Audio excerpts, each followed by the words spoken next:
todos, cada uno de ustedes y yo, tenemos un punto de vista, un ángulo, un concepto del Señor.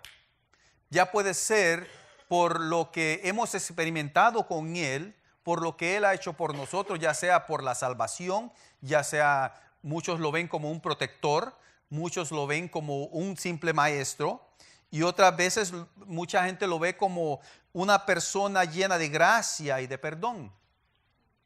Y en realidad no es necesario, no es malo en realidad tener un punto de vista del Señor.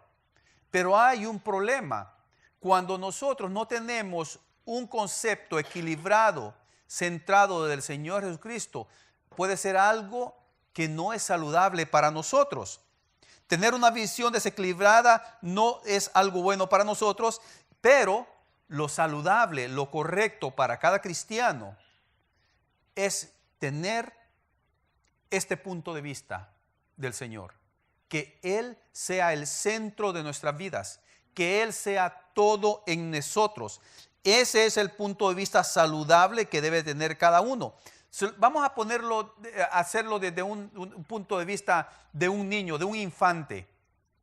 El infante, cuando tiene hambre, cuando tiene frío, cuando tiene temor, cuando tiene sueño o cuando se siente solo, busca la presencia de sus padres, ya sea de su madre o de su padre. ¿Por qué? Porque esa presencia sabe muy bien que le puede suplir todas esas necesidades que él tiene.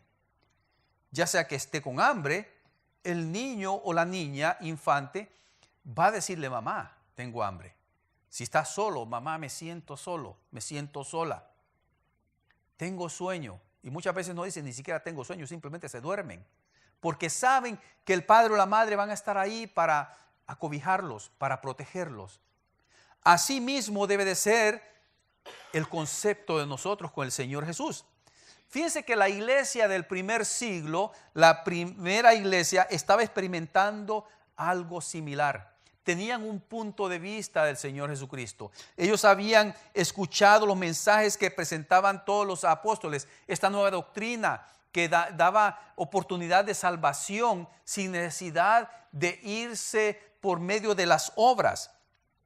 Pero el problema es que ellos solo escuchaban estas predicaciones y no tenían un concepto claro, un concepto centrado, un concepto pleno de quién era el autor de esta salvación.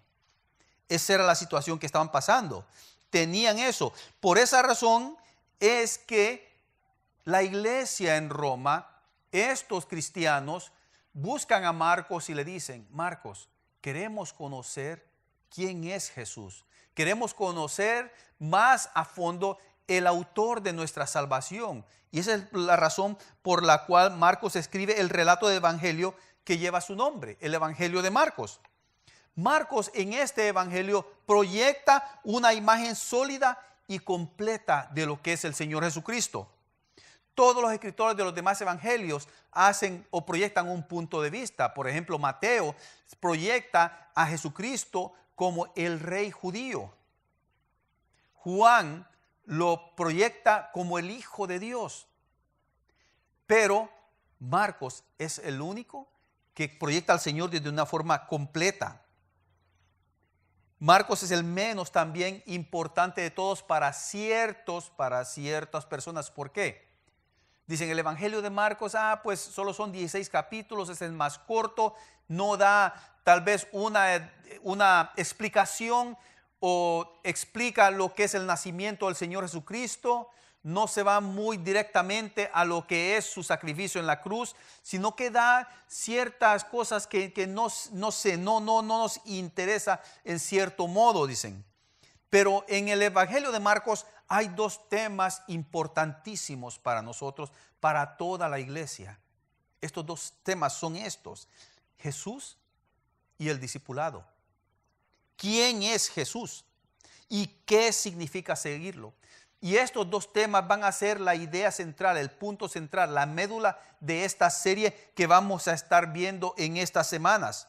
Y es que todo cristiano necesita conocer profundamente, completamente, como un todo, quién es Jesús, para que de esa forma pueda seguirlo, pueda aprender de él y ser un buen discípulo.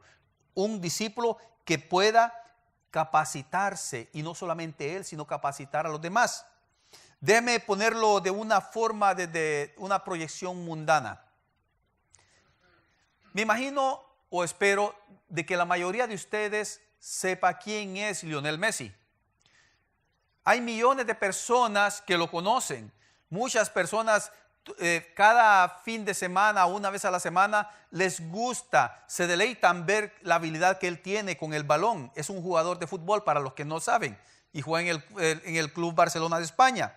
Este muchacho tiene millones de seguidores. ¿Por qué? Porque estas personas disfrutan de su habilidad con el balón. Y muchos dicen que es el mejor del mundo, el más grande futbolista de todos los tiempos.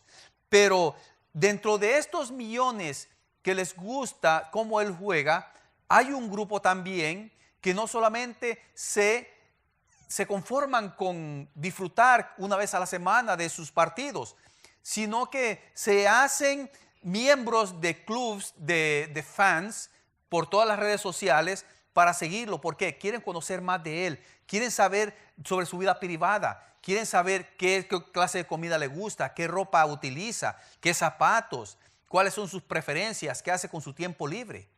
Es más, hay muchos que se han hasta tatuado su cara, su figura o algo de él en sus cuerpos. ¿Por qué? Porque eso les llena de satisfacción, porque eso llena su necesidad, su hambre de conocer más de esta persona. Eso mismo también experimentaron las personas que escucharon las predicaciones de los apóstoles, especialmente en Roma. Ellos escuchaban, no solo se conformaron con escuchar y recibir el mensaje de salvación, sino que también la historia dice que esos cristianos pidieron a Marcos esto. Marcos, escribí una biografía de este hombre que nos ha dado salvación. Marcos, cuando escribe la vida y el ministerio de Jesús, lo hace ¿para qué? Para conocer más de él, para que así estos cristianos pudieran imitarlo. Ahora la pregunta para ustedes es, ¿cuántos de ustedes quieren seguir al Señor Jesucristo más de cerca? ¿Cuántos de ustedes quieren ser un mejor discípulo de Jesús?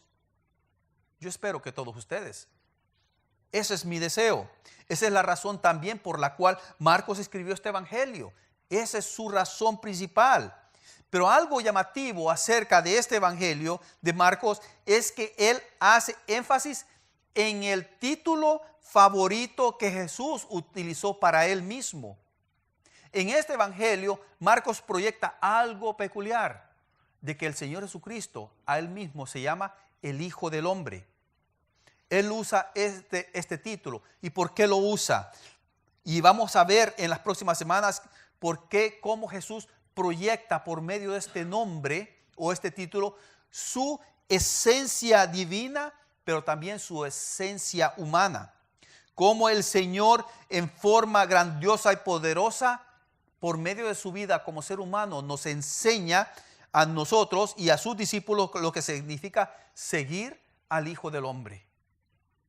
Esa es la razón por la cual. ¿Por qué? Porque él quiere proyectar, Marcos quiere proyectar a un Jesús sabio, inteligente, poderoso, con autoridad y que constantemente está desempeñando el ministerio para lo cual él fue encarnado, para lo cual el Señor Padre lo mandó a la tierra. Y puede ser que usted se esté preguntando, bueno, ¿quién es Marcos o quién era Marcos? Marcos, judío, el hijo de su mamá, María, otra María, yo sé, otra María. Esta María era una mujer que tenía una posición, vamos a decirlo, elevada en la sociedad judía. Era una mujer vamos a decir, adinerada. O sea que Marcos era hijo de mami. O sea, si yo necesito algo, le pido a mi mami, Eso es lo que decía él. Algo así. Pero sí, la mamá tenía dinero. Este Marcos era discípulo nada más y nada menos que del apóstol Pedro. Aún así, ustedes pueden ver que en 1 Pedro 5:13, Pedro lo llama a él mi hijo Marcos. Y no solamente esto, sino que Marcos es mencionado en el libro de los Hechos, especialmente por una anécdota muy importante. ¿Por qué? Porque Marcos sale en el primer viaje misionero con Pablo y Bernabé. Dicho sea de paso, Marcos es sobrino de Bernabé, ese colaborador de Pablo. Salen los tres al primer viaje misionero y de repente Marcos deserta, los deja en ese primer viaje. ¿Y qué sucede? Cuando viene el segundo viaje de Pablo, Pablo está tan molesto con Marcos que le dice, no quiero a este muchacho conmigo. Hasta se pusieron enemigos con Bernabé. Fue tanto el descontento de Pablo con Marcos que se pelearon con Bernabé y Pablo fue por un lado y Bernabé y Marcos se fueron por otro. Ese es el Marcos. Este Marcos es el causante de que Pablo se peleara con Bernabé. Pero fíjese bien, más adelante, esto es lo que le escribe Pablo a Timoteo en su segunda carta. Segunda Timoteo 4:11 le dice, toma a Marcos y tráele conmigo, porque me es útil para el ministerio. La transformación de alguien por el Espíritu Santo. Ahora, cuando Marcos escribe este evangelio, lo hace dirigiéndose para los cristianos, para que ellos conozcan quién realmente es Jesús y a seguirlo como sus discípulos. Veamos ahora el texto. Ahora sí, entremos al evangelio de Marcos capítulo 1. Marcos capítulo 1, versículo 1. Esta introducción es simple, es corta, pero tiene un impacto fenomenal en lo que es el evangelio. Dice así Marcos 1:1. Principio del evangelio de Jesucristo, Hijo de Dios. Marcos comienza con esta declaración de las buenas noticias, de las buenas nuevas del evangelio, de quién es Jesús. Y dice, Hijo de Dios. Y este título aparece en su evangelio 3 veces. Pero lo interesante es que el título Hijo del Hombre aparece 14 veces en este evangelio. Y la razón por la que sucede así es porque el Señor quiere dar a entender que necesitamos conocer y seguir el ejemplo del Hijo del Hombre como humano para poder conocer al Hijo de Dios. Esa es la razón. Así que usted puede ver que siempre me pregunté yo, ¿por qué en este evangelio el Señor se hace llamar el Hijo del Hombre? Quería ponerse como en cierto modo algo, vamos a decirlo, muy sofisticado, o quería dar a entender, estaba hablando con personas que proyectaban eso como algo, un significado de alcurnia o de tener un estatus real, de realeza. Pero al ver más en el pasaje nos damos cuenta que el Señor está diciendo, soy Dios encarnado, humano. Este es el Hijo del Hombre. Así que ya tenemos la presentación del evangelio. Esta es la presentación que hace Marcos del evangelio. Pero vamos a entrar más en los versículos del 12 al 13 y que sirven como un prólogo para este evangelio. Esto es importante porque el propósito de un prólogo es para prepararnos a lo que ha de venir, para lo que sigue. Marcos quiere preparar a las personas, a su audiencia, para algo tan grande y significativo que está por suceder. Y es como cuando alguien, yo no sé si han escuchado ustedes en unas presentaciones el redoble de tambores. Es una fanfarria que le dicen antes que comience la escena principal o el acto principal. Y esto sucede en los versículos del 2 al 6. Dice así, como está escrito en Isaías el profeta, he aquí, yo envío mi mensajero delante de tu faz, el cual preparará tu camino delante de ti. Voz del que clama en el desierto, preparad el camino del Señor, enderezad sus sendas. Bautizaba Juan en el desierto y predicaba el bautismo de arrepentimiento para perdón de pecados. Y salían a él toda la provincia de Judea y todos los de Jerusalén, y eran bautizados por él en el río Jordán, confesando sus pecados. y Juan estaba vestido de pelo de camello y tenía un cinto de cuero alrededor de sus lomos y comía langostas y miel silvestre. Vemos aquí lo que está dando a conocer Marcos. Fíjense bien que Marcos está dando la introducción, en otras palabras, que está finalizando ese silencio de Dios por 400 años. Aquí se finaliza ese silencio de 400 años y Marcos lo da a conocer y no nos muestra cómo un nuevo profeta entra en escena, cómo Juan entra en escena y da dos citas importantes: Isaías 43 y Malaquías 3:1. Esas son las citas que está tocando en el versículo 2, que están siendo estas citas. Son una profecía que estaba cumpliendo con el apóstol Juan, con Juan el Bautista. Los profetas del Antiguo Testamento estaban escribiendo acerca de cómo el Señor iba a ser enviado para preparar a la gente, como no Mesías, sino que este mensajero iba a ir adelante del Mesías para preparar a la gente para este nuevo cambio. Pero ¿para qué exactamente está preparando la gente Juan? ¿Para qué? Bueno, si vemos, Marcos usa Isaías y Malaquías como referencias para la venida del Señor. Eso es lo que está proyectando él. Así que aquí tenemos a Juan en el desierto llamando a la gente para prepararse y diciéndoles: arrepiéntanse, estén preparados, Dios viene, arrepiéntanse y purifíquense. Ese es el mensaje que le está dando Juan. Está preparando el camino para que venga atrás de él alguien más importante. Ahora, si esto pasara en estos días, si de repente alguien medio barbón así y vistiéndose medio raro comienza a decir que Dios viene, ¿qué opinaría usted?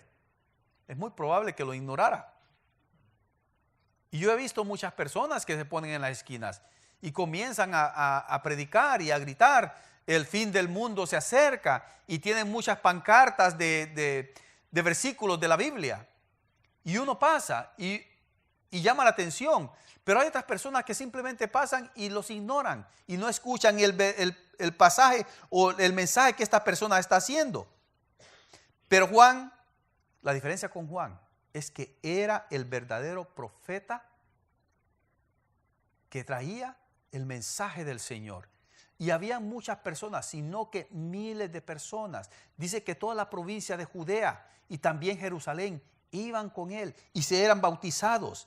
Ese era el propósito de él: prepararlos, que se arrepintieran para recibir este nuevo, o mejor dicho, el Mesías. Pero también para muchos, Juan era un problema. Juan era un problema para muchos y vamos a verlo más adelante por qué. Primeramente, él es el profeta de Dios. Pero vamos a seguir para obtener un panorama más claro del mensaje de Juan. Miren los versículos del 7 al 8, que dicen de capítulo 1 de Marcos, del 7 al 8. Y predicaba diciendo: viene tras mí el que es más poderoso que yo, a quien no soy digno de desatar encorvado la correa de su calzado. Dice: yo la verdad os he bautizado con agua, pero él os bautizará con el Espíritu Santo. La gente consideraba a Juan alguien muy especial. Imagínense, 400 años sin recibir palabra del Señor. Él era el profeta de Dios. Pero aún así, él declara algo importante. Dice que detrás de él viene alguien más grande que él, tan grande que él mismo es insignificante comparado con este personaje. Este que viene es tan grande que el bautismo de Juan no tiene significado, no tiene valor. Es simplemente algo que se puede asemejar como una idea con respecto al que viene atrás, porque el que viene atrás de él dice que bautizará en el Espíritu mismo de Dios. Así que tenemos que hacernos esta pregunta: ¿qué puede ser mayor que el profeta de Dios? ¿Quién puede ser mejor que el mismo portador de Dios? Hoy en día sucede esto. Muchas personas ven a los predicadores como el mismo Dios. Los idolatran, los ponen en un pedestal en lo más alto. Y hasta mismo dicen, cuidadito con tocar al ungido del Señor. Y no se dan cuenta que todos somos ungidos. Todos tenemos la unción del Santo, el Espíritu Santo en nosotros. ¿Quién puede ser mejor que el mismo portador de Dios? Solo Dios mismo. Solo Dios es mayor que el más poderoso de los profetas. Solo la voz real de Dios es mayor que cualquier predicador de su palabra. ¿Por qué? Porque los que predicamos la palabra del Señor, los que servimos al Señor, usted y yo, eso es lo que somos, servidores del Señor. Solo el Hijo de Dios, Cristo, es el mayor de todos.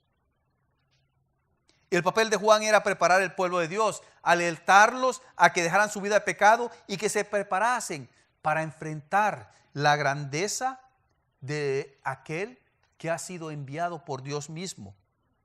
Lo voy a poner de esta forma práctica. Fíjense bien en esto. La grandeza de Jesús nos confronta a todos. Todos nosotros en cierto momento vamos a tener que confrontar la grandeza de nuestro Señor Jesucristo. Vamos a tener que confrontar el poder de Dios, su autoridad. Esa autoridad y ese poder que está irrumpiendo en este mundo por medio del mismo Señor Jesucristo. Y que enfrenta a cada persona para que esa persona tome una decisión en su vida. Una decisión que va a tener un impacto eterno. A eso viene la grandeza del Señor. Y esta realidad golpea a cada persona en el mero centro y los obliga a responder. Y probablemente hay muchas personas, hay una buena cantidad de personas que quieren conocer al Señor Jesús. Pero quieren conocerlo solo a través de una forma. De la forma que tal vez les convenga más a ellos. De una forma pequeña e incorrecta. La realidad es que la mayoría del mundo en que vivimos escoge ciertos aspectos y conceptos de Jesús, aquellos que no lo lleven a confrontarlo de una forma plena, aquellos que no les confronten a hacer cambios radicales en su vida. Y ¿sabe algo? No solo el mundo, sino que también cristianos hacen esto. Buscan a llevar unas vidas simples, sin el inconveniente de confrontarse al pecado y a la pereza espiritual. Todos debemos elegir responder a su grandeza. Todos necesitamos desviar nuestro punto de vista y centrarlo en el Señor. Eso es lo que necesitamos hacer. Muchas personas desvían el tema. Muchos cristianos desvían el tema. Muchos dicen, bueno, lo voy a pensar. Más adelante, muchas veces nosotros nos hacemos los desentendidos con esa confrontación que tenemos, que nos hace el Señor Jesucristo. Y es que el Señor Jesucristo no vino a esta tierra para hacer sentir bien a todo el ser humano. El Señor no solamente le vino a decir, no teman, yo he vencido al mundo. Él no solamente vino a eso, vino a que nosotros pudiéramos tener un cambio radical en nuestras vidas, que nuestras vidas fueran transformadas para salir de esa comodidad. No crean, el pueblo judío, en cierto modo, ellos lo que buscaban era una liberación de su incomodidad como esclavos de este gobierno romano. Eso es más lo que buscaban ellos. Pero el Señor vino a hacer un cambio en sus vidas, en sus corazones. Él vino a nuestro mundo con su grandeza para que podamos encontrar salvación en Él. No solamente comodidad. Es claro que al reaccionar positivamente a la grandeza del Señor, tendremos cambios drásticos en nuestra vida. Nuestra vida no va a ser igual. Cada uno de ustedes, al confrontar la realidad y la grandeza del Señor, van a tener que tomar una decisión. Y los que han tomado esa decisión se han dado cuenta que no es fácil. El mismo Señor lo experimentó, Él nos dio el ejemplo en los versículos 9 al 13. Dice los versículos 9 al 13, aconteció en aquellos días que Jesús vino de Nazaret de Galilea y fue bautizado por Juan en el Jordán. Y luego, cuando subía del agua, vio abrirse los cielos y al Espíritu como paloma que descendía sobre él. Y vino una voz de los cielos que decía: tú eres mi Hijo amado, en ti tengo complacencia. Y luego el Espíritu le impulsó al desierto. Y estuvo ahí en el desierto 40 días. Y era tentado por Satanás y estaba con las fieras y los ángeles le servían. El Señor Jesucristo, en obediencia, se sometió a su Padre. Tomó ese reto. Confrontó la grandeza de su Padre y se sometió a esa grandeza. Y en primer lugar, el bautismo de Jesús, en el bautismo de Jesús vemos cómo las otras dos personas de la Trinidad afirman su grandeza. El Espíritu Santo se posa sobre él diciendo, reconociendo la grandeza del Señor Jesucristo. Y el mismo Dios dice de una forma audible, palpable: este es mi Hijo amado. Dios reconoce la grandeza de su Hijo. Las dos divinas personas reconocen a ellos. Aún así, también Satanás, las fieras y los ángeles afirman la grandeza del Señor. ¿Por qué digo esto? Déjeme decirle algo. Si Satanás no hubiera creído en la grandeza del Señor Jesucristo, él no hubiera perdido el tiempo tratando de tentar al Señor en el desierto. Él sabía del poder del Señor, de su santidad, y por esa razón trató de tentarlo para ver si él caía. Es más, aún las fieras, las bestias del desierto estuvieron ahí con él, y el Señor también les demostró con su poder que podía domar a estas fieras. Y no solamente las fieras, los ángeles reconocieron su grandeza y le servían. Esto también es lo que nos está diciendo de la grandeza del Señor. Así que permítame concluir con esto. El prólogo de Marcos nos está llamando a algo. No solo nos está llamando a revisar o a ver los hechos en la historia del ministerio del Señor Jesucristo.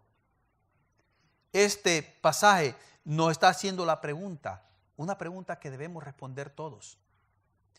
¿Cómo respondemos a la grandeza del Señor? ¿Cómo usted responde a la grandeza del Señor? ¿Está cómodo? ¿Se siente cómodo? ¿Se siente bien con la vida que está llevando?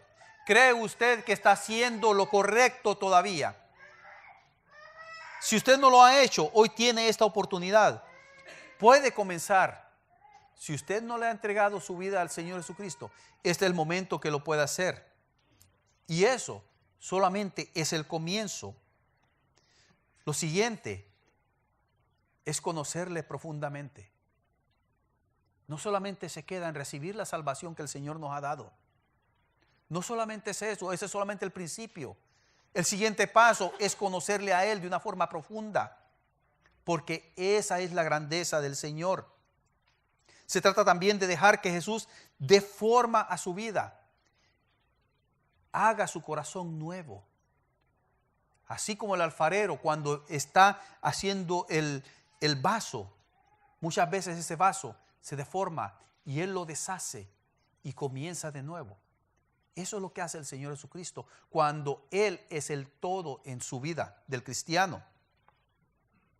Pero permítame preguntarle, ¿va su discipulado de acuerdo con la grandeza del Señor Jesucristo? ¿Sigue con hambre y sed de llenar todas las áreas de su vida de una forma completa con la presencia del Señor en usted? Lo hacemos así. Como lo dije anteriormente, si ya usted es salvo, ha demostrado su obediencia al Señor. Yo quiero decirle a todos aquellos, especially to teenagers, let me ask you something. Have you received Jesus Christ as your Savior? If you have done this, let me ask you this too. Have you ever thought of getting baptized? So you may ask, so what does it mean? It means obedience. It means that you are giving testimony of what the Lord has done for you. Muchos cristianos piensan que simplemente es suficiente con recibir la salvación. Y es cierto, para que usted sea salvo, usted simplemente recibe ese regalo del Señor. Pero el Señor le da una nueva identidad. Usted ahora pertenece al Señor. Usted está identificado con el Señor. Y por ende, usted necesita ser obediente, pero no a la fuerza.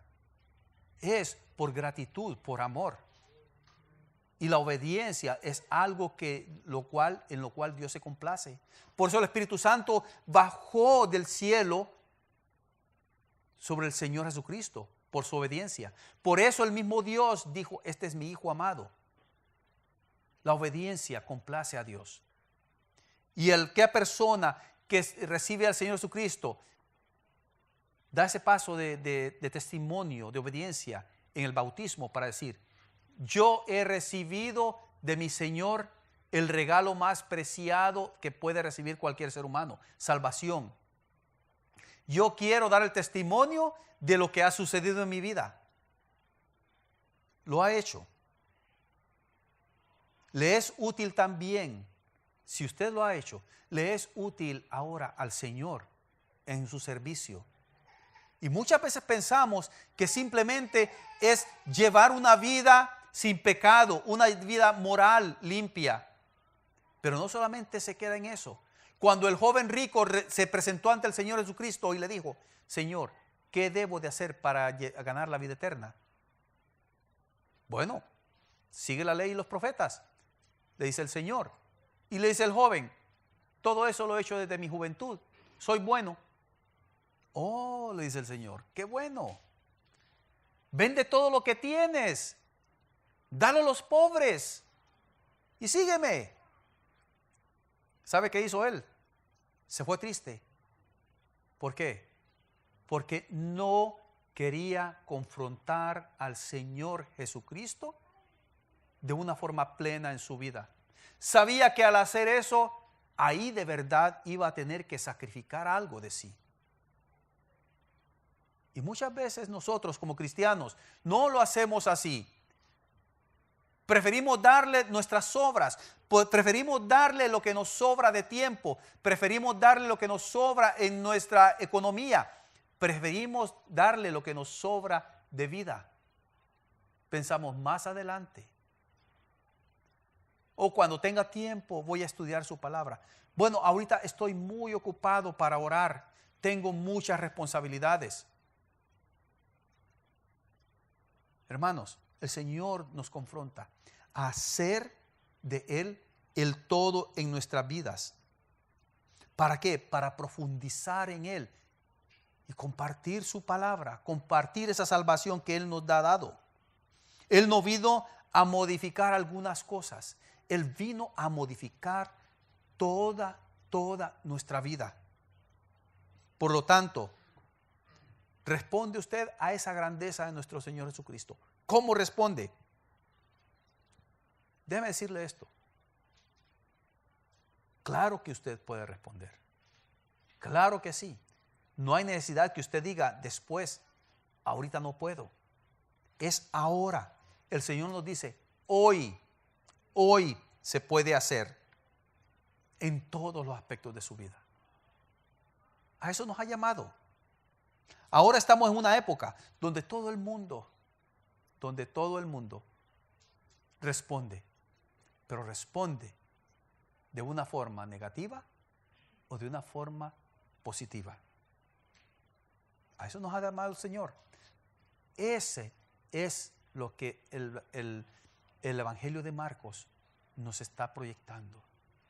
El Hijo del Hombre que viene a confrontarnos y a preparar el camino para darnos una vida plena en todos nuestros aspectos. Oremos.